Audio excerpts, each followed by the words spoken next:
frontier is defined as uncharted territory by land or ocean. Those who chart that territory tell a story. The past illustrates the blueprint for the present, how things are and how they've evolved. From land to water, we are challenged to border that new frontier, a frontier the outdoorsman knows like no other. Author Gary Lewis works his way along that edge of where discoveries, failures, and achievements have written the story of the sportsman. Yes! Yes! From state to state, continent to continent, the stories told create the foundation of the present, and they lay the framework for the future.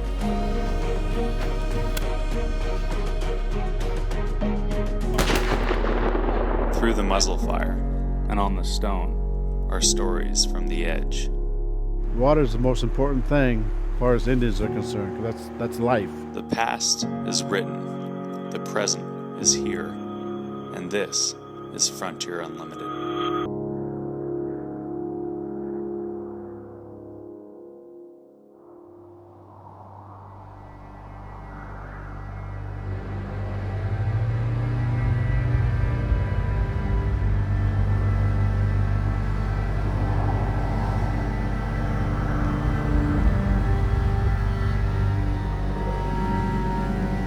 The Lakota called it Tatonka. To the Shoshone, it was Bocina. The Blackfeet called it real food. Through the sandhills of Nebraska, even the roads are built on the buffalo trails because over thousands of years the animals found the best ways to the water, food, and shelter.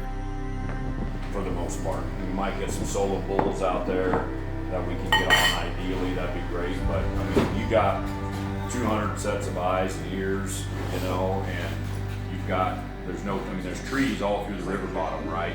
The near extermination of the buffalo accelerated in the years after the Civil War.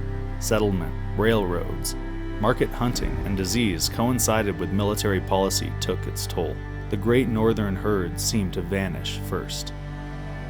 A few names are legend, the saviors of the great beasts.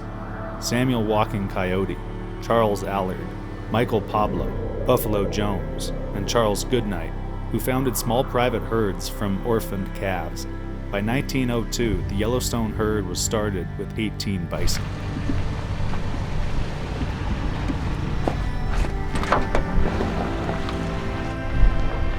When I guide, I have a Marlin 4570 that I haul around. In the tradition of Goodnight, Jones, and Walking Coyote is John Howell, a former NFL safety who played for Tampa Bay and Seattle. When his football career was over, he went back to his hometown in the Sand Hills, back to the Dismal River. For 25 years, Howell's bison, close to 200 animals, have had the run of the preserve on the banks of the Dismal River. To keep from exceeding the carrying capacity of the land, a few bison are harvested each year. Well, we have a Sharps replica, model 1874. Here we have the Winchester 1885 high wall, both in 4570.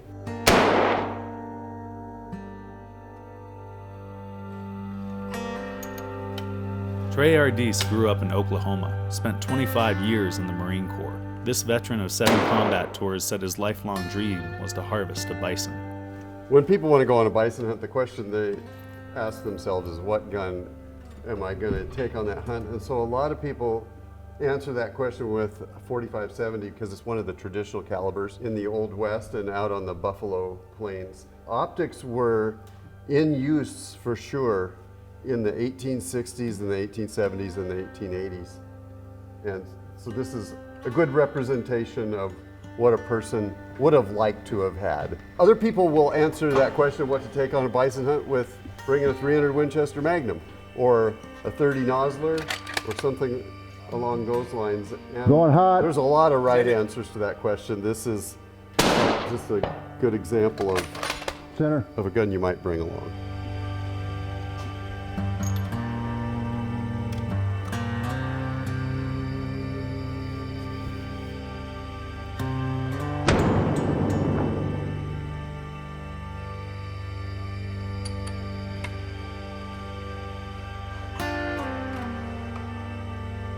On target.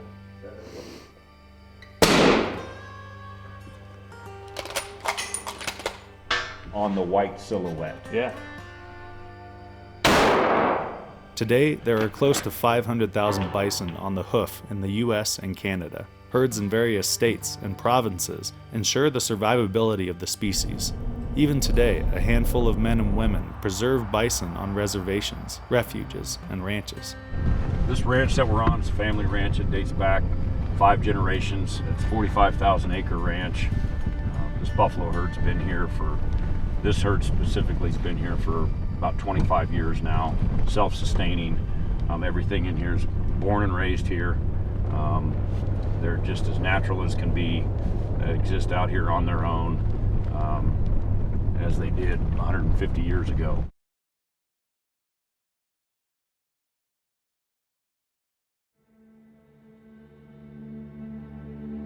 The mighty Diz. This is the Dismal River. So right now we're past the confluence where the North Fork and the South Fork come together. Dismal River Club sits on the North Fork. The ranch headquarters, where we do a lot of our big game hunting, sits right at the confluence where they come together. We're about 8 miles east of there right now, so but we're still on that same river where the Dismal River Club is. Pretty good habitat for buffalo.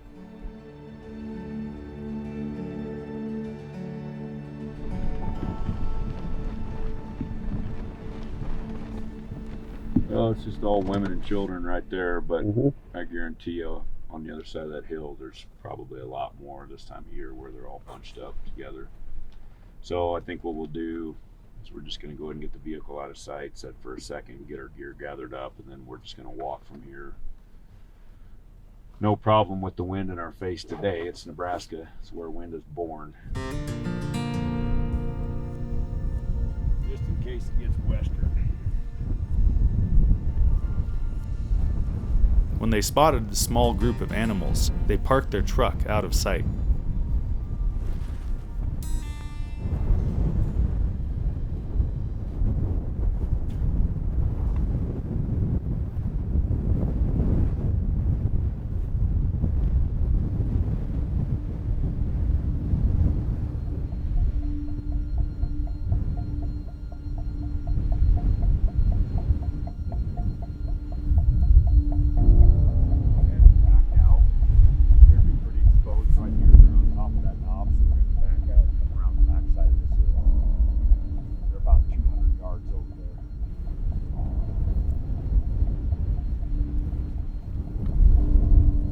It was the first of several stalks.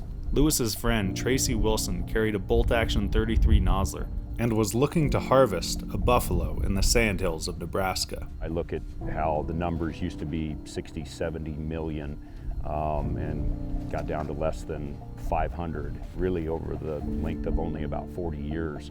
And I mean, obviously the great conservation efforts of so many people, like you mentioned, were able to save such an iconic animal. We're a part of that. And I think that's really cool, and it's something that I hope continues to last for several generations after me. So I think what we're going to do is we're going to just get up and kind of hustle quickly to that next knob. Okay. And they're going to continue to lead, but just keep an eye on them. Yeah.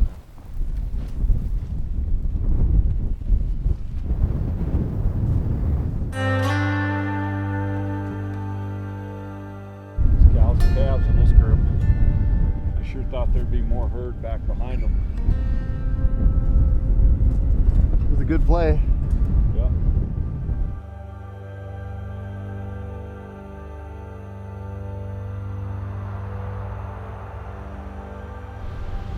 That's what I expected to see on the backside of that small Yeah. group.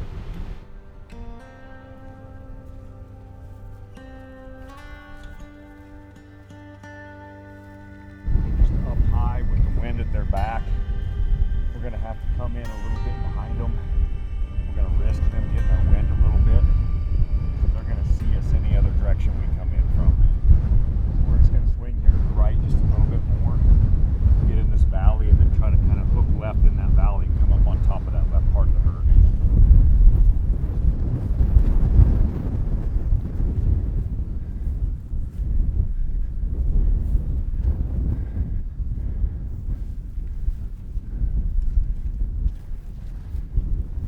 the third stalk, they identified a large bull on the edge of the herd. Ahead of Lewis, Wilson and Howell sprawled on the edge of the buffalo wallow, and Wilson made a rest for the rifle out of a backpack. The wind was now 25 miles per hour. The distance to the big bull was 125 yards. The animals were close. When a calf cleared the bull, the animal turned and gave Wilson the shot he needed.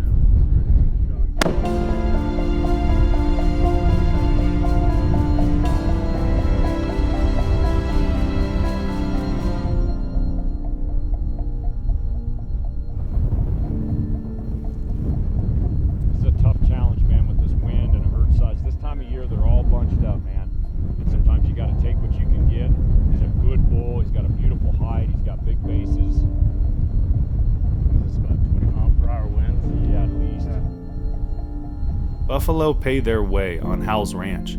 For most of the year, they are left alone, but in the winter, when their coats are rich, when the meat can be harvested without spoilage, Howell guides a few hunters in the chase and the stalk.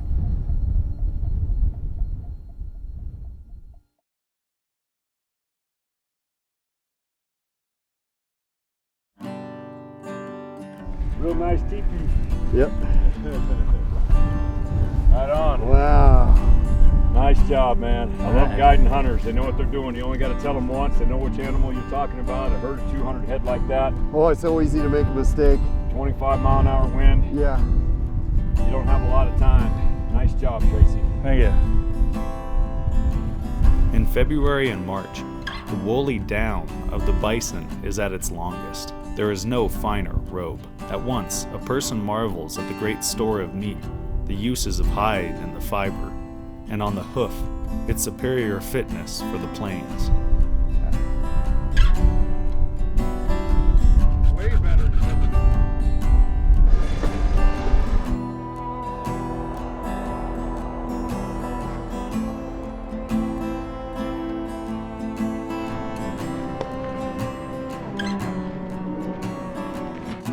There is so much meat, and the meat is just so dense, and the hide is so thick, and that hair is so long that it just packs the heat in. It's just an insulator. So you have to try to cool the meat as much as you can, as fast as you can. Bring it up a little bit. Or? Yeah, all the way until his head's split.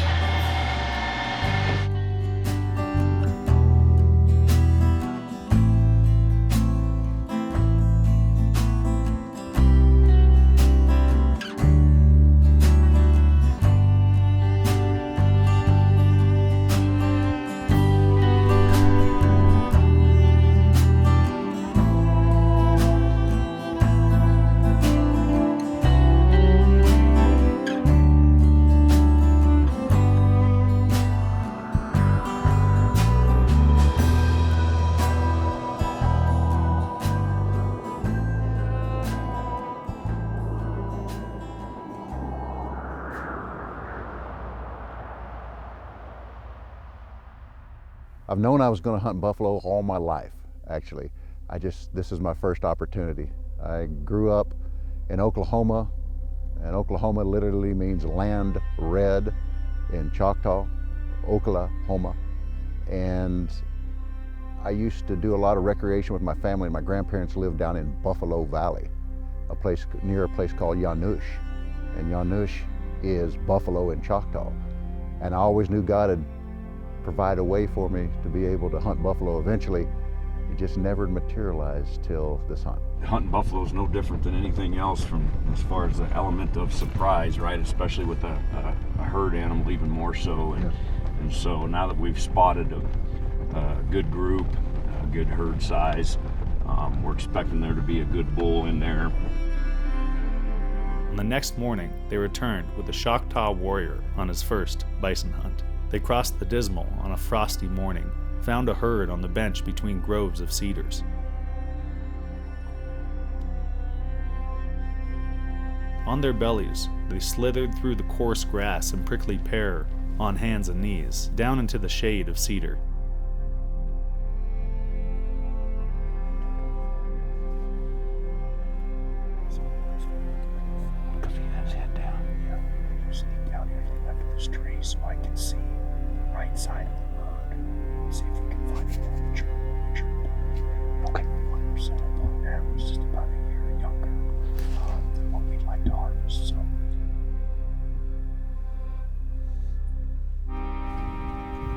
They pull back after deciding the bull that was in the herd was too young for their desired harvest stage. Around a bench offered them another opportunity to dial in. I think they're gonna come out over here. I think so. Yep. Okay.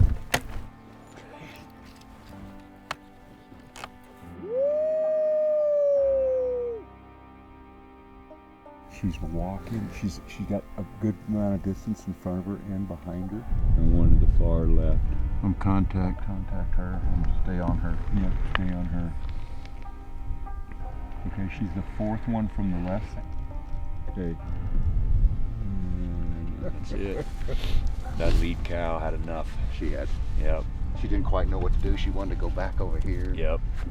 She wanted to go back where she came from, and then when she saw us again, she looked up here and slung her head and took the whole herd to the river. Yeah. Most of the people out there, Trey, say buffalo hunting's easy.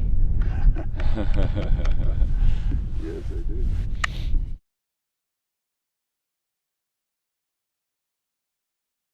I have been affiliated with Honored American Veterans Field for years. Great organization, a bunch of servants. I've volunteered with them from time to time. I have also volunteered with a group called Outdoor Network International, which serve kids and veterans, and they do a lot of collaboration together. They call it HAVA, Honored American Veterans Afield. Conceived and organized in 2007 by a small group of volunteers from the shooting sports industry to help the healing and reintegration of disabled veterans and injured active military back into normal American life through participation in outdoor events. Today, HAVA has become an inspiration to veterans, their families, and a grateful nations whose best instincts are to support the veteran who served its cause. Try to get down to these hardwoods over here. Okay. Best we can. We'll still have the wind right.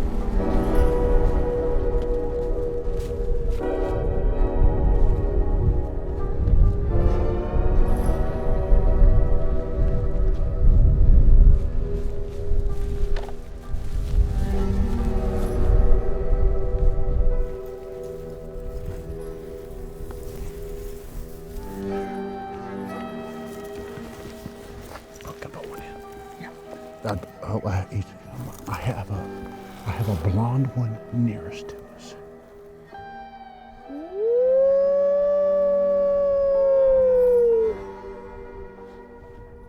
Switch gears. Okay. Okay, we're gonna go for a dry cow. Well, if she looks away. Yep. Ready? Yep. Good. Again? Keep an eye on her. Good shot, Trey. Thanks, brother. Good shot. How far back? Probably about 4 ribs back. Okay.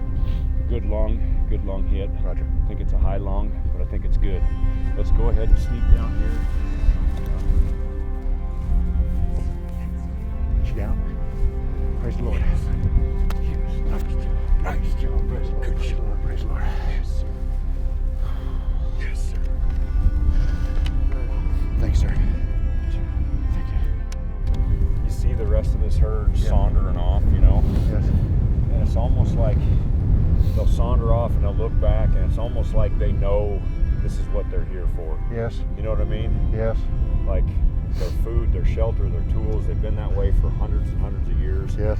And they, you know, they just wander off and look back now and then like, hey, another one for the circle of life. You That's know? right. It's just amazing. We shifted gears and we got a beautiful dry cow. Beautiful. And it's going to be amazing meat, Yeah, amazing hide. Pretty cool stuff, man. I love it, brother. Thank you for having me.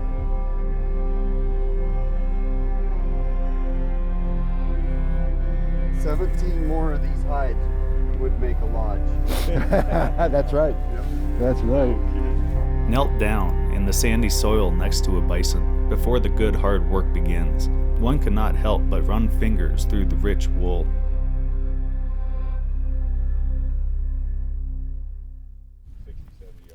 Congratulations, man. Thank you, brother. Yeah, she was on the trot. She's bugging on us. I plan to get the meat processed, and then I plan to give a fair portion away to the people around where I live. And then I'll keep some for myself. I have lots of sons and nephews and things like that. And they are going to, they love to eat. During the COVID lockdown, they went through about 450 pounds of beef in three and a half months. And so I have lots of mouths to feed, but I'll never forget to give back. The reason I do what I do is because what Christ has done for me. The sacrifice that was done for me, I never can repay. And all I can do is use my time, my talent, my treasures, and my troubles to be able to be a good steward of all the things I've been given and to give back. That's my hope for the future, putting smiles on people's faces, you know, especially kids, introducing kids to the outdoors, getting rifles and shotguns in the hands of people who've never done it before. But I think it's just introducing people to the outdoors and to hunting is what I want to do, what I want to continue to do.